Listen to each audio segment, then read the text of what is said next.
For advertisement, call 8125893028. Our Gmail maxtvtelugu@gmail.com. Me costumes మాత్రం చాలా different గా ఉంటుంది. ఓకే. ఎలా సాధ్యం? కొంతమంది హీరో అంటారు, కొంతమంది విలన్ అంటారు, కొంతమంది ఇంకేదో అంటారు. Not a problem. నేను ఎప్పుడు నవ్వుతూ నవ్విస్తూ హాయిగా సరదాగా ఎంజాయ్గా ఎనర్జెటిక్గా బతకాలని భూమి మీదకి వచ్చా. అలానే బతుకుతున్నా. మ్యారేజ్ అయిందా సార్ మీకు? ఒక్కసారి కూడా కాలేదు. చేసుకుంటారా మీరు? సార్ మీరు పుట్టుకతోనే కోటీశ్వర్లా లేదంటే? లేదండి, మా పుట్టుకతో కోటీశ్వర్లం కాదు. మా అమ్మ మా నాన్న ఒక కూలీ పని చేసుకోవడానికి హైదరాబాద్ వచ్చారు. రాయలసీమ మాది. సార్ రీసెంట్ గా అమ్మగారు చనిపోయారు. అవును. సో అమ్మ కోసం చాలా ఖర్చు పెట్టారు కదా, చాలా ఆస్తి పోయిందని చెప్పి. చాలా ఆస్తి పోయింది, అప్పులు కూడా చేశాను, ఇంకా అప్పులు కూడా ఉన్నాయి, ఇంకా అవి కూడా తీరలేదు. Hi viewers, welcome to Max TV. Old city Suryabai గారు ఇప్పుడు నాతో పాటు ఉన్నారు. తనతో మాట్లాడి మరిన్ని విషయాలు తెలుసుకుందాం. నమస్తే సూర్యాబాయ్. నమస్తే. నమస్తే. ఎలా ఉన్నారు? సూపర్గా ఉన్నా. ఓకే, మీరు జీవితంలో చాలా చూసారు. అసలు మీ దృష్టిలో జీవితం అంటే ఏంటి? జీవితం అంటే నా దృష్టిలో మనిషి జననానికి మరణానికి మధ్య జరిగే సంఘర్షణే జీవితం. ఉన్నది చిన్న జీవితం, దాంట్లో కుట్రలు కుతంత్రాలు ఇవన్నీ లేకుండా సాఫీగా తల్లిదండ్రి ప్రేమల్ని ఆస్వాదించి అందరినీ ఫ్యామిలీని మంచిగా చూసుకొని సమాజంతో మంచిగా ఉండి హ్యాపీగా గడుపుతూ హ్యాపీగా భూమిలోకి వెళ్ళిపోవడమే నా దృష్టిలో జీవితం. ఓకే, సూపర్ చెప్పారు సార్. యా సార్, సమాజంలో ఇన్ని అరాచకాలు జరుగుతున్నాయి, మహిళల మీద రేపులని ఇవన్నీ జరుగుతున్నాయి. అసలు అటువంటి వాటి మీద మీ స్పందన ఏంటిది? స్పందన ఏంటంటే, ఇప్పుడు మీడియా వాళ్ళు ఉన్నారు. మీడియా వాళ్ళు తలుచుకుంటే ఏదన్నా చేయవచ్చు. ప్రతి జాగాలో రేపులు జరుగుతున్నాయి, చిన్నల పిల్లల మీద జరుగుతున్నాయి. మనం పుట్టింది ఒక ఆడదాని కడుపులో నుంచి. అలాంటి ఆడదాన్ని రొమ్ము పాలు దాగి కాలుతో దంతున్నాం. తల్లి తండ్రి అనే భేదం లేకుండా బలాత్కారం చేస్తున్నాం. సమాజంలో ఎన్నో ఇలాంటివి జరుగుతున్నాయి. ఫ్రెండ్స్ గొడవ పడుకొని కూడా మర్డర్లు చేసుకుంటున్నారు. మానభంగాలు చిన్న పిల్లల్ని చేసుకున్నారు. ఎందుకురా? చిన్న పిల్లలరా, అదే కడుపులో నుంచి పుట్టొచ్చినాంరా మనము. మన భూమాత కన్నా ఎక్కువ ఓర్పు ఉంటుందిరా. సౌదీలో ఏదైనా ప్రాబ్లం జరిగిందంటే ఫట్ అప్పటిదప్పుడే ఉరి తీస్తారు. అలాంటి జరగాలి. ఇంత మంచి ప్రపంచాన్ని రేపులతో మర్డర్లతో మొత్తం మలినం చేస్తున్నారు. దయచేసి డిపార్ట్మెంట్ కావచ్చు, లా అండ్ ఆర్డర్ కావచ్చు, ప్రతి ఒక్కటి ఏదైనా సరే ఇవన్నింటినీ అరికట్టాలని చెప్పి మీ మీడియా ద్వారా, ఈ వీడియో ద్వారా అందరికీ తెలియాలని చెప్పి ప్రతి ఆడపిల్లలో తల్లిని కూతుళ్ళని అందరినీ చూసుకొని దయచేసి మీకు అంతా మానభంగాలు చేయాలనిపిస్తే పెళ్ళిళ్ళు చేసుకోండి, లేకపోతే ఉరేసుకొని చచ్చిపోండి. ఇవన్నీ చేయకండి అని చెప్పి మనస్ఫూర్తిగా మిమ్మల్ని కోరుకుంటున్నా. దయచేసి ఇదే నా స్పందన. నిజం చెప్పండి, సమాజానికి ఒక మంచి మెసేజ్ ఇచ్చేస్తారు మీరు. సార్, మీరు ఒక సాధారణ మనిషి అయి ఉండి రీసెంట్గా మన నరేంద్ర మోడీని అపాయింట్మెంట్ దొరికిందంట, అది నిజమేనా? నరేంద్ర మోదీ గారు అని పిలవండి. నరేంద్ర మోదీ గారు అని పిలవండి. అవును సార్, వస్తున్నారు. అపాయింట్మెంట్ తీసుకున్నాను. అపాయింట్మెంట్ నాకు దొరికింది. కలవడానికి నాకు పర్మిషన్ ఇచ్చారు. నేను కలుస్తున్నా. ఎందుకంటే మోదీ గారు అంటే చూశారు కదా, అయోధ్యలో ఎన్ని సంవత్సరాల నుంచి ఉన్న పెండింగ్ కేసు అది. అలాంటి దానికి చిటికలో వేసేసిండు. మా ఓల్డ్ సిటీ ఏరియాలో మొత్తం ఎంఐఎం. అలాంటి జాగాలో కాషాయం జెండా రెపరెపలాడుతుంది ఇప్పుడు. కారణం మోదీ గారు. మోదీ గారు అంటే నాకు చాలా ఇష్టం. తల్లిదండ్రి తర్వాత, దేవుని తర్వాత నేను ఇష్టపడే వ్యక్తి ఎవరైనా ఉన్నారంటే మోదీ గారు. మోదీ గారికి నా మద్దతు. బీజేపీ పార్టీ వర్ధిల్లాలి. ఎందుకంటే ఎన్ని మంచి పనులు జరుగుతున్నాయి. సెంట్రల్లో ఉంది, హైదరాబాద్లో కూడా కాషాయం జెండా ఎగరాలంటే మోదీ గారి పాలన కావాలి. నాకు అతనంటే అభిమానం కాబట్టి నేను అందుకోసం అని చెప్పి అపాయింట్మెంట్ తీసుకున్నాను. భగవంతుని దయ వల్ల దొరికింది, కలుస్తున్నాను. ఎనఫ్. ఓకే సార్, సిటీలో ప్రతి ఒక్కరు మీ చుట్టూ తిరుగుతూ ఉంటారు, మీతో పక్క మీ దగ్గరికి వస్తారు. అది భయంతోనా, డబ్బుతోనా, ప్రేమతోనా? ప్రతి ఒక్కరు అంటే ఎవరంటున్నారు మీరు? మీ అభిమానులు అయి ఉండొచ్చు. ప్రతి ఒక్కరు నాతో తిరుగుతారంటే నాతో తిరగరు. ఇప్పుడు మీరే అన్నారు కదా, ఓల్డ్ సిటీ సూర్యాబాయ్ అంటే నిలువెత్తు నిదర్శనం అని చెప్పి. మంచితనం నా దగ్గర ఉంది కాబట్టి, 10 మందిలో మంచి పేరు ఉంది కాబట్టి, ముక్కు సూటిగా నేను మాట్లాడతాను కాబట్టి, అందుకు నా దగ్గరకు వచ్చి మిత్రభావంతో అందరూ నన్ను కలిసి వెళ్తారు. సార్, కాలేజీలో మీరు అప్పట్లో చాలా గొడవలు ఉండేటివి, గొడవలు పడేటారు కదా, అప్పట్లో కొంచెం ఒక రౌడీ బాయ్ ఉండేవారు, మరి ఇప్పుడు ఎలా చేంజ్ అయ్యారా? రౌడీ అని కాదండి, ఇవాళ రేపు మంచి ఎవరు చేస్తున్నా కూడా మంచి రుచించదంట. మంచి రుచించదు జనాలకి. అవునా కదా? నేను చేసింది మంచి పనే. అప్పుడు కూడా ఎన్నో అక్రమాలు, అన్యాయాలు ఎన్నో జరిగాయి. నా కళ్ళ ముందు నేను ఓర్చుకోలేక నేను ఎదిరించా. దాన్ని వాళ్ళు రౌడీ, దానికి వాళ్ళు ఇచ్చిన బిరుదు రౌడీ అని. చదువుకుంటూ నేను మంచి పనులు చేసే అప్పుడు కూడా రౌడీ అని బిరుదు వాళ్ళు ఇచ్చిర్రు. ఇప్పుడు మనం చేసే ప్రతి పని అందరికీ నచ్చాలని రూల్ లేదు. అవునా కదా? కొంతమంది హీరో అంటారు, కొంతమంది విలన్ అంటారు, కొంతమంది ఇంకేదో అంటారు. Not a problem. Okay sir, మీరు మూవీస్లో కూడా చేశారు. అసలు ఇండస్ట్రీలోకి ఎప్పుడు అడుగు పెట్టారు? మూవీస్లో చేశాను, సీరియల్స్లో కూడా చేశాను. 6 years అవుతుంది. Okay. Not bad, not good, okay fine, everything is okay, ఇలా నడుస్తుంది. ఫైన్. సార్, నేను ఆల్రెడీ మీ ఫేస్బుక్ లో ప్రతి ఒక్క దాంట్లో సోషల్ మీడియా చూసాను. ఓకే. మీ కాస్ట్యూమ్స్ మాత్రం చాలా డిఫరెంట్ గా ఉంటుంది. ఓకే. ఎలా సాధ్యం? ఎలా అంటే, కాస్ట్యూమ్ పక్కన పెడితే ఫస్ట్ మనం అందంగా ఉండాలి. అవును. మనము అందంగా ఉంటే మన ఫేస్ ఆటోమేటిక్ అట్రాక్షన్ గా ఉంటే, ఫోటోజెనిక్ ఫేస్ లాగా అనిపిస్తే ఎలాంటి కాస్ట్యూమ్ వేసినా కూడా చాలా అందంగా కనిపిస్తుంది. అవునా కదా? నేను ఎప్పుడు నవ్వుతూ, నవ్విస్తూ, హాయిగా, సరదాగా, ఎంజాయ్గా, ఎనర్జెటిక్గా బతకాలని భూమి మీదకి వచ్చా. అలానే బతుకుతున్నా. నా ఈ దేహం, నా ప్రాణం ఉన్నంత వరకు హ్యాపీగా ఉంటా, 10 మందిని హ్యాపీగా ఉంచుతా, సంతోషంగా ఉంటా. ఆరోగ్యమే మహాభాగ్యం. మన జీవితాన్ని మనం కాపాడుకోవాలి. మన ఫిట్నెస్ ప్రతి ఒక్కరు అనుకుంటారు ఆడదే జీవితం, దాని తర్వాత డబ్బే జీవితం, పనులే కొన్ని జీవితం అని చాలా మంది అనుకుంటారు. కాదురా బాబు, మన ఆరోగ్యమే మహాభాగ్యం. మనం ఎంత ఆరోగ్యంగా ఉంటామో, ఎంత నీట్గా ఉంటామో, ఎంత నిజాయితీగా ఉంటామో, అప్పుడు మన ఫేస్లో ఈ చిత్రం అనేది నీటుగా మార్క్ లేకుండా ఏర్పడుతుంది. అప్పుడు ఎలాంటి కాస్ట్యూమ్ వేసినా వాళ్ళు అందంగా కనిపిస్తారు. మ్యారేజ్ అయిందా సార్ మీకు? ఒక్కసారి కూడా కాలేదు. చేసుకుంటారా మీరు? ఒక్కసారి కూడా అవ్వలేదు. అవ్వలేదు. ఓకే. ఒకవేళ మీ మమ్మీ రీసెంట్ గా చనిపోయారు కదా, అటువంటి పోలికలు ఉన్న, గుణాలున్న అమ్మాయి వస్తే లైఫ్ లో ఎలా ఉంటుంది? బాగుంటుంది. అంటే సారీ టు సే దిస్, మిమ్మల్ని అన్నాను మీరు చేసుకుంటారా అని. సారీ, జోక్ చేస్తాను, ఏమనుకోండి. I'm extremely sorry. ఓకే. అయితే అమ్మ లాంటి అమ్మాయి వస్తే చాలా హ్యాపీగా ఉంటుంది. ఎందుకంటే 2 చేతులు కలిస్తేనే క్లాప్ అవుతుంది, నమస్కారం అవుతుంది. అది సంస్కారంగా భావిస్తారు చాలామంది.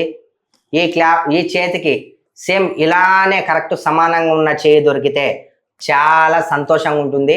నా లైఫ్ చాలా ఆనందంగా ఉంటుంది. ఎందుకంటే ఆనందంగానే గడిపే లైఫ్ అంతా. మమ్మీ చనిపోయిన 2 years నేను ఆనందంగా లేను. మళ్ళీ మమ్మీ లాంటి అమ్మాయి నా లైఫ్లోకి వస్తే నేను చాలా హ్యాపీగా ఉంటా, ఇంకా చాలా యాక్టివ్గా ఉంటా, చాలా మందికి ఇంకా సేవా కార్యక్రమాలు చేస్తా, చాలా నేను కష్టపడతా.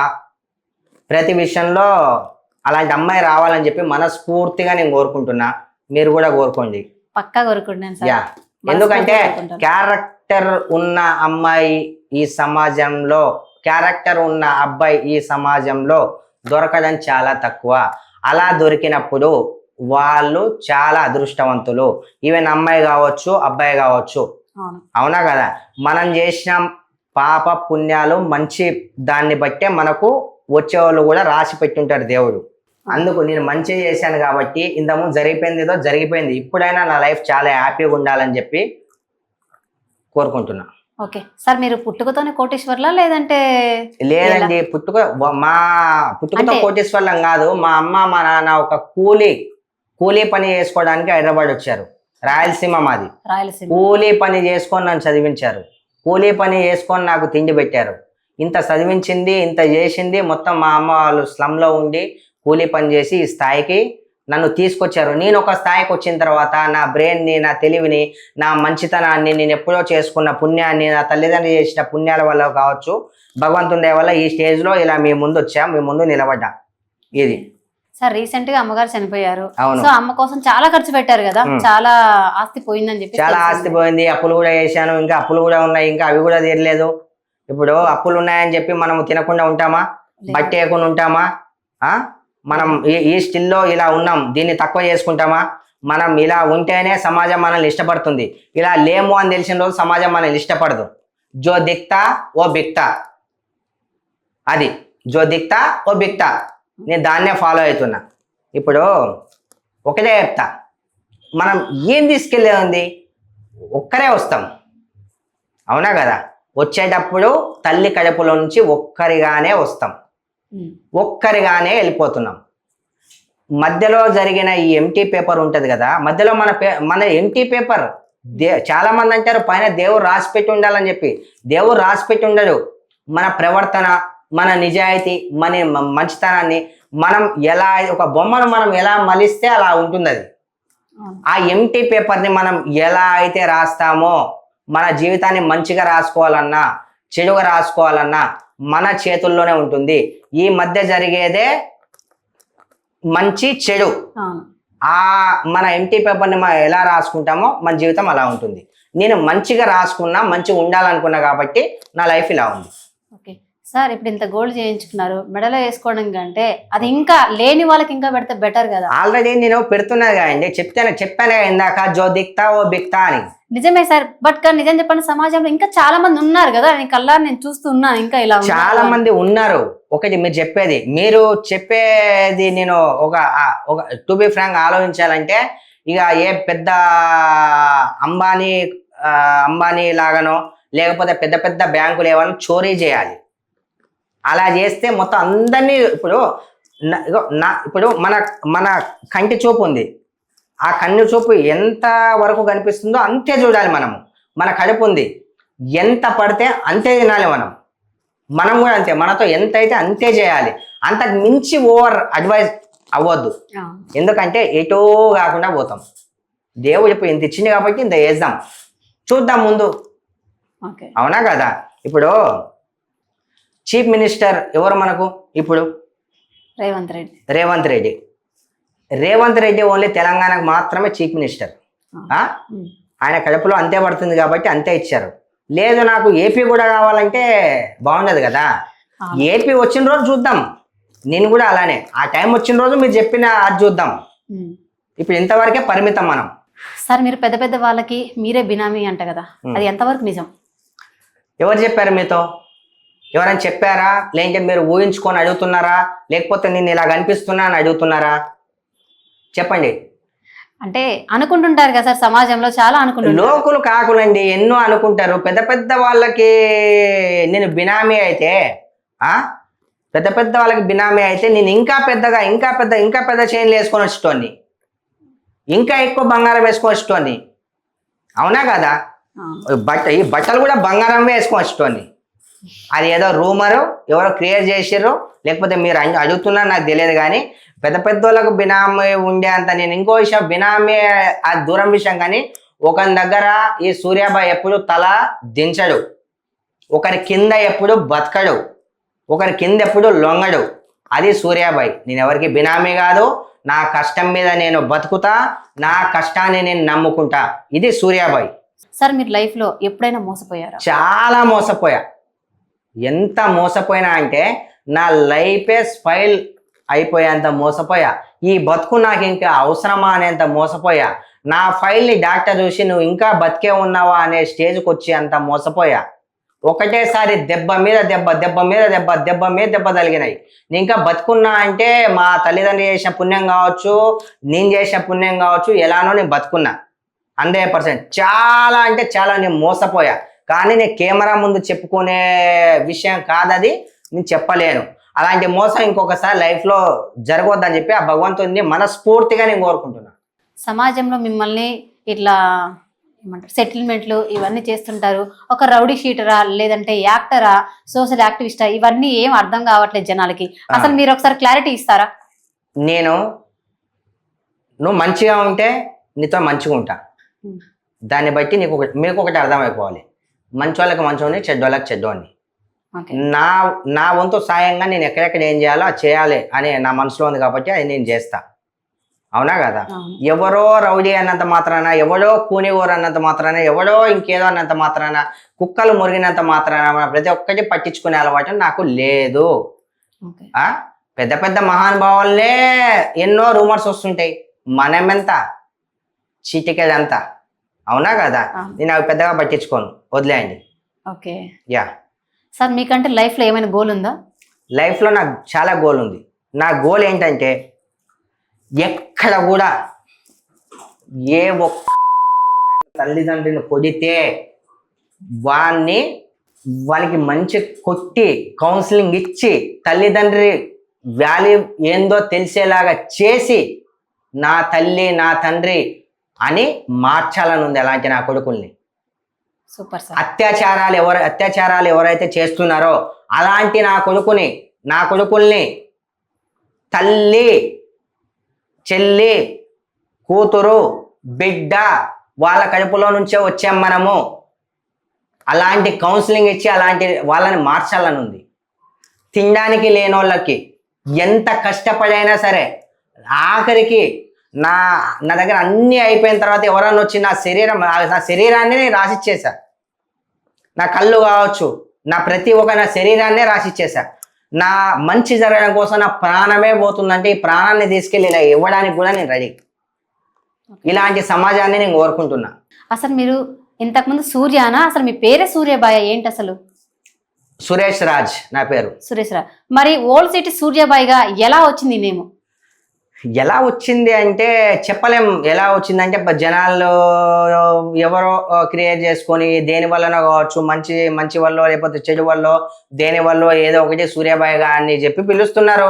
ఇక ఆ పేరు అందరికీ నచ్చి అలానే ప్రతి ఒక్కటి మనం ఉన్న ఏరియాలో మన ఏరియాతో కలిపి మనల్ని వీళ్ళు పిలుస్తున్నారంటే అంత అదృష్టం కన్నా మనకి ఏం కావాలి? అవునా కదా?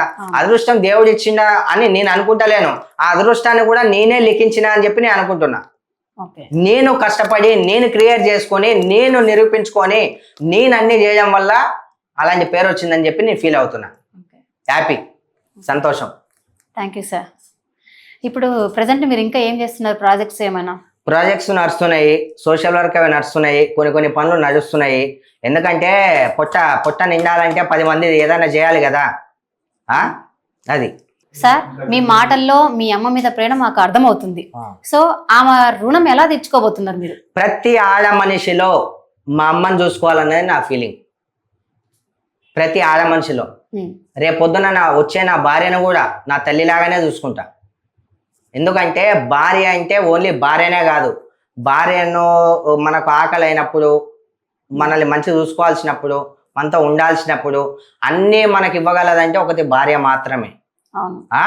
నా తల్లి రుణాన్ని కొడుకులు లేని ఎవరైతే తల్లులు ఉంటారో, బయటికి గెట్టేసిన ఎవరైతే ఆడోళ్ళు ఉంటారో ప్రతి ఒక్కరికి నా వంతు సాయంగా వాళ్ళకి ఏదైనా చేసి అండగా నిలబడి అందరిలో నా తల్లిని చూసుకోవాలని చెప్పి నేను కోరుకుంటున్నా. అదే దానికన్నా ముందు ఈ అరాచకాలు మారాలి, జనాలు మారాలి, మనుషులు మారాలి.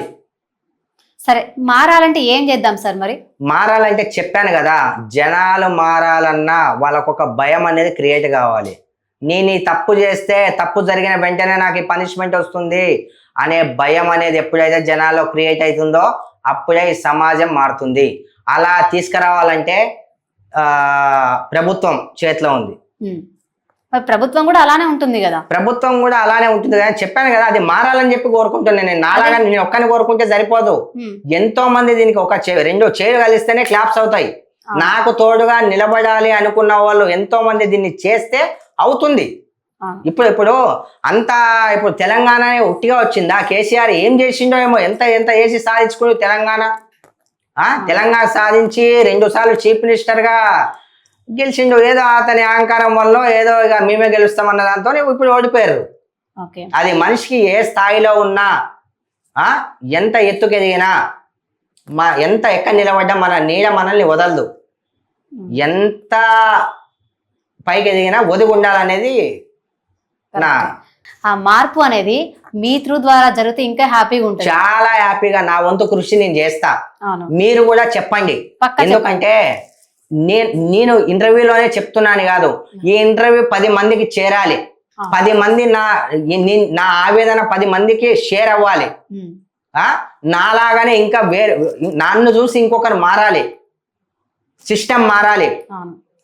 ఆడదాని మీద జరిగే ఇవన్నీ మారాలన్న భావం మనమే గ్రహించాలి. 10 మంది నోట ఇది చెడు జరుగుతున్నా దాన్ని ఎదుర్కోవాలి. అక్కడ మర్డర్ అవుతుందంటే చూసి ఉన్నట్టు వెళ్ళిపోతున్నారు. ఒక పిల్లని తీసుకెళ్తున్నారంటే చూసి ఉన్నట్టు వెళ్ళిపోతున్నారు. ఆడదాని బతుకు అంత దరిద్రం అయిపోయిందా? ప్రతి ఒక్కటి మారాలి. తప్పు చేయాలంటే ఉచ్చబడిపోవాలి నా కొడుకులకి. Super sir. అలా సిస్టమ్ మారాలి. నిజం. ఒకవేళ మీరు పాలిటిక్స్ లో కనుక ఎమ్మెల్యేగా పోటీ చేయమంటే ఏమంటారు? 100% చేస్తా. ఆల్రెడీ వచ్చి ఇంతకుముందు ఆపర్చునిటీస్ కూడా నాకు వచ్చాయి. కానీ ఎందుకో నా ఏజ్ కూడా అంత లేదు. నేను చిన్న పోరోని. నాకు ఇప్పుడు అవన్నీ తలకాయ నొప్పులు నాకు వద్దు. చూద్దాం ఇన్ ఫ్యూచర్ లో చూద్దాం. ఒకవేళ చూద్దాం. భగవంతుడు అనుకొని మనము మన రాతలో రాసుకుంటే అలాంటి రోజు వస్తే నా వల్ల మంచి జరుగుతుంది అనుకుంటే చేద్దాం. ఒకవేళ జాయిన్ అవ్వాలనుకుంటే ఏ పార్టీలోకి వెళ్తారు? Bharatiya Janata party, BJP. ఎందుకని సార్? ఎందుకో ఇష్టం అంతే. చెప్పాను కదా, ఇష్టం అంతే. అలా అని చెప్పి అన్ని పార్టీలతో నాకు సంబంధాలు ఉన్నాయి. అందరితో మిత్రత్వం చాలా బాగుంది నాకు. మనకంటూ కొన్ని చాయిసెస్ ఉంటాయి కదా. నా choice BJP party. Okay sir, ఇప్పుడు మీరు ఇంత డేర్ అండ్ డాష్ గా మాట్లాడుతున్నారు, మీకు ఎప్పుడు భయం అనిపించలేదా? దేనికి భయం? ఎప్పుడైనా పోయే ప్రాణం ఇది. ప్రాణం ఎప్పుడైనా పోతుంది. కానీ ఆ ప్రాణం పోయే చివరి క్షణంలో మనం నిజాయితీగా బతికామా, మచ్చతో బతికామా, 10 మంది నోట్లో మన పేరు ఎలా కదులుతుంది? మంచి అని అంటున్నారా, చెడు అని అంటున్నారా? మన బతికిన బతుకు ఒక వాల్యూ అనేది మనం చనిపోయే ముందు తెలుస్తుంది. చావుకు నేను భయపడను. చావుకు నేను ఎప్పుడు భయపడను. నాకు భయం అనేదే లేదు. అన్నిటికీ నేను డేర్. చంపడానికైనా రెడీ, చావడానికైనా రెడీ. మంచి కోసం. మీరు చూడడానికి ఇంత సాఫ్ట్ గా ఉన్నారు, బట్ కానీ యాటిట్యూడ్ మాత్రం చాలా ఉంది. ఎందుకు? దీన్ని మీకు యాటిట్యూడ్ లాగా అని మీకు అనిపిస్తుంది, ఆవేదన అని నాకు అనిపిస్తుంది. మీకు యాటిట్యూడ్ అనిపిస్తే ఐఎమ్ సారీ. కానీ నా ఆవేదాన్ని నేను ఇలా బయట పెడుతున్నా. నా ఆవేదాన్ని ఇది జనం మధ్యకి వెళ్ళాలని చెప్పి నేను ఇలా మాట్లాడుతున్నా. దీన్ని మీరు యాటిట్యూడ్ అనేది చాలా తప్పు. అది మీ ఇష్టం. రేపు పొద్దు ఇంటర్వ్యూ చూసిన తర్వాత జనాలకి నా ఆవేదన అర్థమైతే వాళ్ళ కామెంట్ల రూపంలో వాళ్ళే చెప్తారు, ఇది నా ఆవేదననా, నా యాటిట్యూడా, వాళ్ళే చెప్తారు. యాక్చువల్లీ ఇది నేను అన్నది కాదు, మీరు ఇంత డేర్ అండ్ డాష్ గా మాట్లాడుతున్నారు కదా, దాని యాటిట్యూడ్ అంటారా మీరు? డేర్ అండ్ డాష్ అని కాదు. ఇప్పుడు నేను నిజాయితీగా మాట్లాడడానికి భయం ఎందుకు నాకు? దీని యాటిట్యూడ్ అంటారా? గొంతు పెంచడం అంటారా? ఎంతో ఆవేదనలో ఉన్నా నేను. పొద్దు నుంచి రాత్రి దాకా ఏ ఛానల్ పెడితే ఏం జరుగుతుందో, ఎవరు చంపుతుందో, ఎక్కడ, ఇవన్నీ చూసి నేను ఒక మనిషిని, సాదాసీదా మనిషిని, జనాల్ని ఇష్టపడే వ్యక్తిని, తల్లిదండ్రి వాల్యూ తెలిసిన వ్యక్తిని. నాకు బాధ్యత ఉండదా? నేను కూడా ఓటు వేసాను కదా, అడిగే హక్కు నాకు లేదా? ఓటు హక్కు నాకు ఉంది, అడిగే హక్కు నాకు లేదా? నా గొంతుతో ఇంకా 10 గొంతులు ఇలా లేస్తే మంచిదని కోరుకుంటానండి నేను. సార్, మీరు మోడీ గారిని కలవడానికి అపాయింట్మెంట్ తీసుకున్నారు. ఈ అపాయింట్మెంట్ మీ పాలిటిక్స్ కి ఎంట్రీ ఇవ్వడానికా? నేను ఇందాకనే చెప్పాను మీకు, నాకు అంత ఏజ్ లేదు, ఇప్పుడు నేను ఎంట్రీ అవ్వాల్సిన అవసరము లేదు, ఇంకా దానికి టైం ఉంది. మోదీ గారు అంటే నాకు అభిమానం, అతనంటే నాకు చాలా ఇష్టం. అందుకోసం నేను అపాయింట్మెంట్ తీసుకున్నా. నాకు వచ్చింది. బయటకి ఎంతో మంది అతన్ని కలవాలని కోరుకుంటారు. అవునా కదా? అలా అసలు కారణం లేకుండా మోదీ గారిని మీరు ఎందుకు కలుస్తున్నారు? కారణం ఉంది. కారణం లేదని మీకెవరు చెప్పారు? ఆ కారణం ఏంటి సార్? అతని ఆశీస్సులు కావాలి నాకు. ఓకే, అదే కారణం. కేవలం ఆశీస్సుల కోసమే అపాయింట్మెంట్ మీరు తీసుకుంటున్నారు. ఓకే, కానీ పాలిటిక్స్ కి ఈ గేమ్ కి సంబంధించిన ఏం కాదు. No no no no no no. Thank you sir, thank you so much. మీ విలువైన సమయాన్ని మా కోసం కేటాయించినందుకు. Anyway, thank you so much.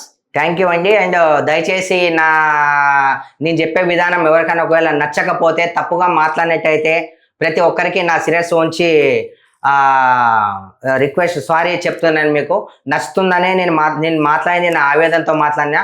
ప్రతి ఒక్కరిని బాధ పెట్టేలాగా నేనేం మాట్లాడలేదు. ప్రతి ఒక్కరూ ఆదరిస్తారని చెప్పి మనస్ఫూర్తి నేను కోరుకుంటున్నా. థ్యాంక్ యూ వెరీ మచ్ అండి. Thank you. జై హింద్.